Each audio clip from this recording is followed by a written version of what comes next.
আমরা প্রাণীবিজ্ঞান প্রথম অধ্যায় প্রাণীর বিভিন্নতা ও শ্রেণীবিন্যাসে আলিম স্যারের বইয়ের এই কোশ্চেনটা সলভ করব যে নিচের কোন প্রাণী সামুদ্রিক বল্লা নামে পরিচিত।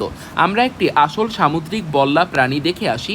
এই প্রাণীটা দেখতে পারতেছি, এই প্রাণীটা সমুদ্রে থাকে, তাই ওর নাম হলো সামুদ্রিক। এবং এই প্রাণীটা হচ্ছে তীর আকৃতির বা বল্লা আকৃতির, তাই এই প্রাণীটার নাম হবে সামুদ্রিক বল্লা। এখন দেখো, আমাদের শরীরে যেমন হাত আছে, ওর শরীরে কিন্তু হাত নাই, ওর শরীরে আছে এরকম সুর। ওর এই হাতের মতন সুর, এই সুরগুলোকেই আমরা তুলনা করতে পারি আমাদের হাতের সাথে। এই সুরগুলোকেই বলতে পারি ওদের হাত।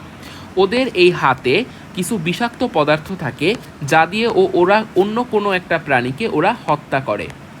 অর্থাৎ এই প্রাণীগুলো হাত দিয়ে হত্যা করে। তাহলে হাত শব্দের অর্থ হলো, মনে রাখবা, হাত শব্দের অর্থ হলো চির এবং হত্যা শব্দের অর্থ হলো নেক্স।